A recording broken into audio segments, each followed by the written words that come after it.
Olá, sejam bem-vindos. Vamos falar algumas dicas a respeito da prova do Enem. Eu sou o professor Saragioto, sou professor de Biologia, e a Biologia é uma área que envolve vários conteúdos. Temos a citologia, temos a histologia, temos a fisiologia, a botânica, a embriologia, a genética, a biotecnologia e, por último, a ecologia. O Enem, ele privilegia esse último conteúdo. A ecologia é bastante abordado, não somente na área da biologia, mas na geografia também. Então, qual é a área mais privilegiada, como nós dissemos anteriormente? É a área da ecologia. A ecologia estuda o quê? Vamos dar uma olhada. Nós temos, dentro do estudo da ecologia, as relações entre os seres vivos. Os seres vivos, de um modo geral, se relacionam entre si e também se relacionam com o meio. Temos na imagem aqui, na figura 1, um passarinho se alimentando de restos da comida do jacaré. Isso é um tipo de relação chamada de harmônica, do tipo comensalismo. Temos na figura 2, uma leoa atacando uma zebra, onde nós temos aqui uma relação ecológica chamada de desarmônica.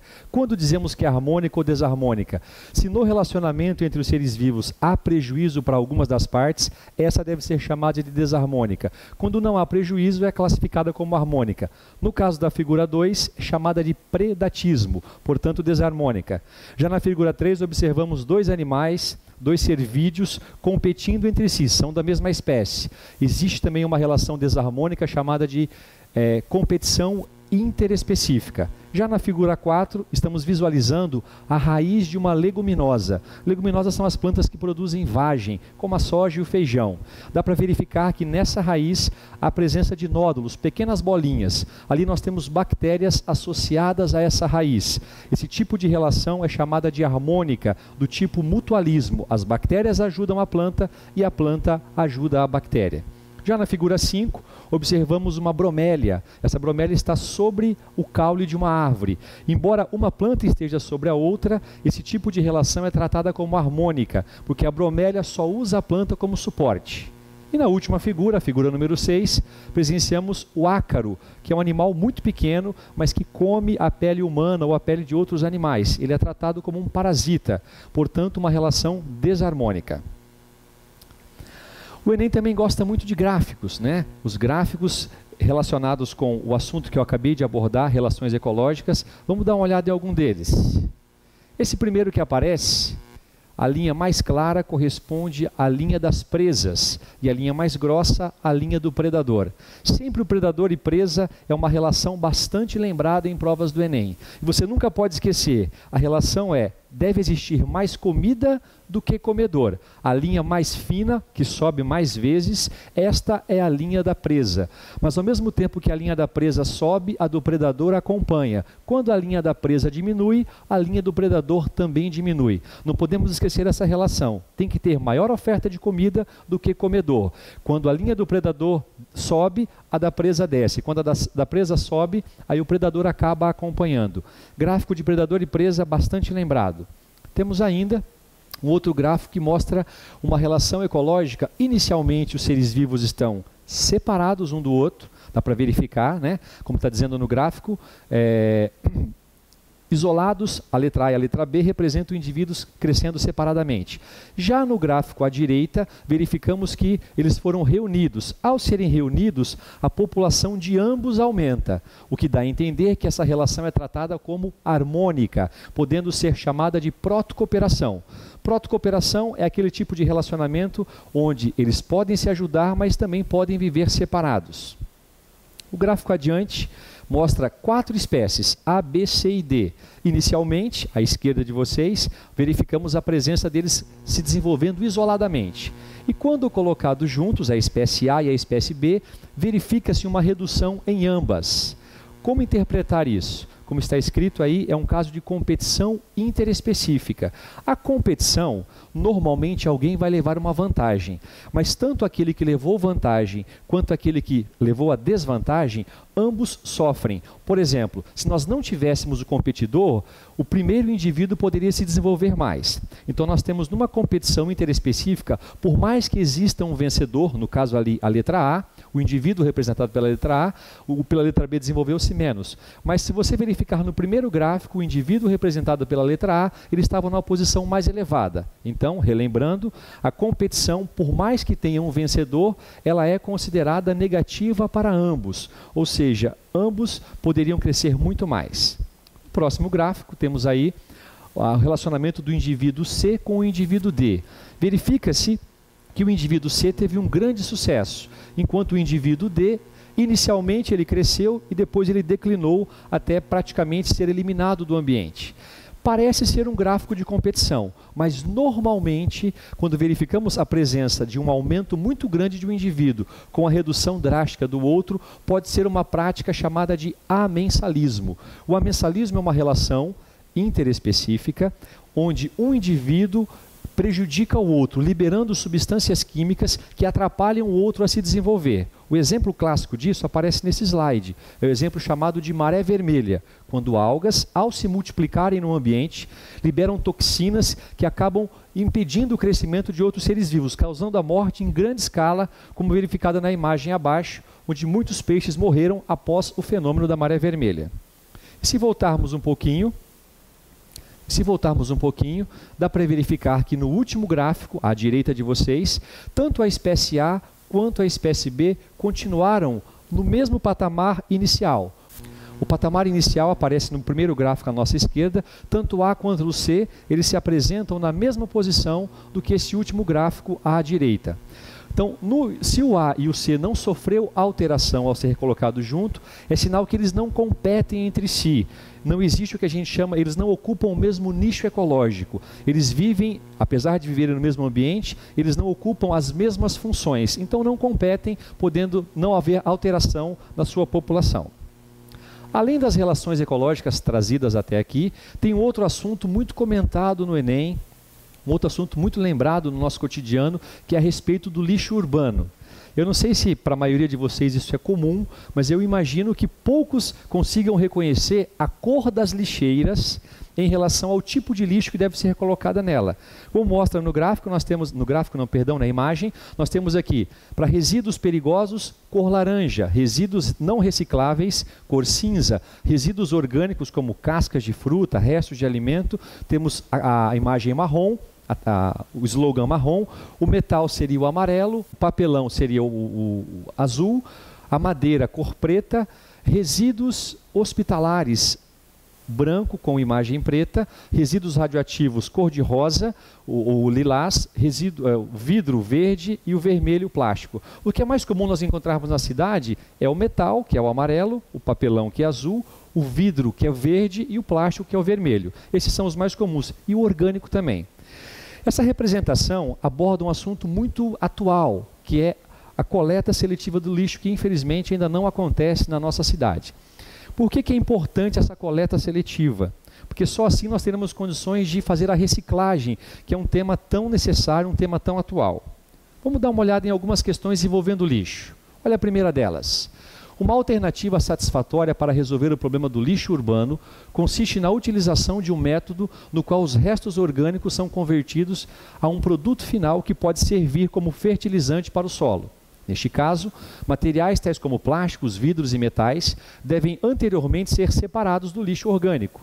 Essa alternativa corresponde: letra A, aterro sanitário; letra B, compostagem; letra C, incineração em aparelhos apropriados, ou seja, seria queimar o lixo; depois, letra D, queima total; e letra E, manutenção de lixões. Para aproveitarmos esse material, como eu disse anteriormente, ele precisa ser coletado separadamente. Mas normalmente, quando separamos o lixo orgânico, é esse lixo que poderá sofrer o processo de decomposição e mais tarde ser usado como adubo. Então, só para repetir no final. Neste caso, materiais tais como plástico, vidro, metais, devem anteriormente ser separados do lixo orgânico. Essa alternativa corresponde: quando eu separo esse lixo orgânico, eu estou querendo utilizá-lo numa técnica chamada de compostagem, onde você pode, inclusive, fazer isso no fundo da sua casa, criar um espaço, uma caixa, onde você deposita os restos orgânicos, umedece eles com frequência. É necessário ter umidade, você molha ele todos os dias, para a atividade dos fungos ser mais frequente. E depois de alguns meses, esse material se transforma literalmente em adubo, que você pode usar numa horta ou até mesmo no pé de alguma planta. Então, A compostagem é uma técnica de aproveitamento do lixo orgânico. Temos uma segunda questão a respeito de aterros sanitários, que é a sugestão de armazenamento de lixo mais atual. Num aterro sanitário, você coloca, inicialmente, faz um buraco no solo, aí é colocado plástico, uma lona plástica, aí você vem com uma camada de terra, camada de lixo, camada de terra, camada de lixo. É assim que é feito um aterro sanitário. Na nossa cidade, o que nós temos ainda é o famoso lixão, o tradicional lixão, que é aquele onde você vai despejando o lixo sem uma orientação adequada. Depois de ter feito essas camadas de terra e camadas de lixo, eu preciso da lona embaixo para evitar que o material orgânico ele produza um líquido escuro chamado chorume. Esse chorume ele pode infiltrar no solo e contaminar o lençol freático. Então a lona vai impedir com que esse chorume consiga infiltrar no solo. Em seguida, esse chorume é encaminhado para reservatórios, tanques, onde se armazena esse material, onde ele passará pelo processo da decomposição. E ainda no aterro sanitário é comum encontrarmos tubulações que permitem a saída do gás metano. Este gás metano pode ser armazenado ou pode ser queimado. Se ele for queimado, ele é convertido, transformado em CO2, que é um gás menos poluente no que diz respeito ao aquecimento global. Então, repetindo a pergunta, em aterros sanitários encontramos drenos, espaços por onde é possível deixar escapar o gás produzido pela decomposição do lixo. Esses drenos liberam gases capazes de serem queimados. Assinale a alternativa que relaciona corretamente um exemplo desses gases combustíveis e sua forma de produção. O gás produzido, como eu disse, é o gás metano. E quem produz esse gás é a ação das bactérias decompositoras.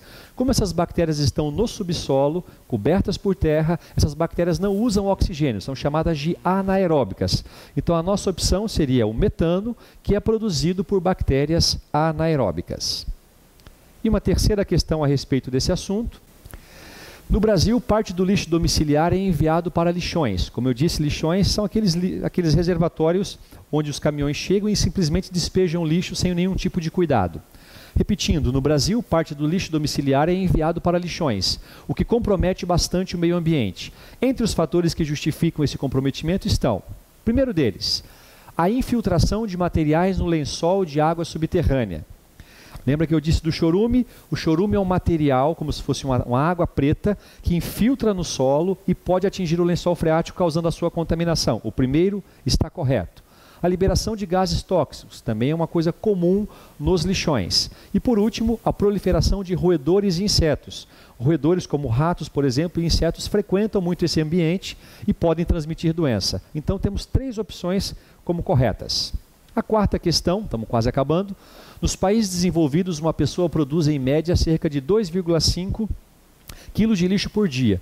Tanto lixo não pode ser abandonado em áreas desabitadas, ficando acumulado a céu aberto. Hoje, a solução indicada para esse problema é o seu aproveitamento.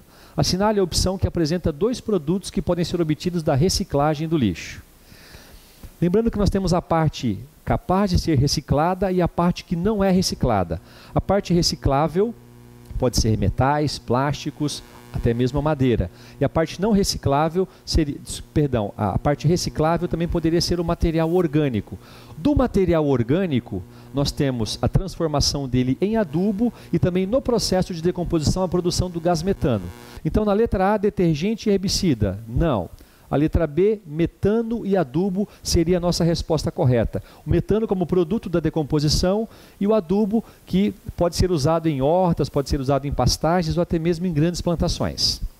Vamos para a nossa última informação, também a respeito do lixo. O lixo não pode ser simplesmente abandonado, reciclar é a solução. Sobre esse tema, assinale o que for correto. Primeira, enterrar lixo que não foi triado ajuda na fertilização do solo. O lixo não triado é aquele lixo onde não foi feita a separação do plástico, do metal. Então, embora tenha um pouco de matéria orgânica, ele não é adequado para virar adubo, porque vai ter muitos materiais ali que não sofrem decomposição. A primeira está falsa. Segunda, a tiragem do lixo é fundamental para a sua reciclagem. Quando triamos o lixo, separamos o material orgânico e dessa forma temos como transformá-lo em adubo e aí sim ser utilizado como adubo. Nas plantações ou em hortas, como adubo. Número 4.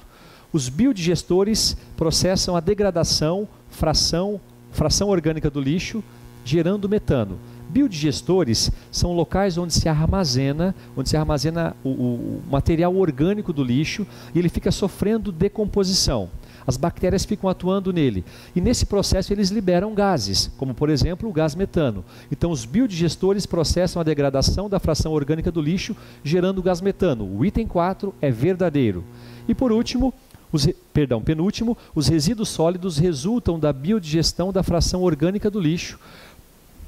Repetindo, os resíduos sólidos resultantes da biodigestão da fração orgânica do lixo podem ser utilizados como fertilizantes do solo. Os resíduos sólidos seriam os restos de comida ou fezes de animais. Esse material, sim, depois de decomposto, pode ser usado como adubo. E por último, o homem ainda não encontrou utilidade para o metano, gás altamente tóxico resultante da biodigestão da fração orgânica do lixo. Embora o metano seja considerado um gás poluente, ele também pode ser usado para gerar energia. Ele pode ser queimado para movimentar turbinas e gerar energia elétrica. O metano tem uma função, sim, o homem já sabe aproveitá-lo. Então o último item 16 é incorreto. Nunca desista do seu sonho e boa prova a todos.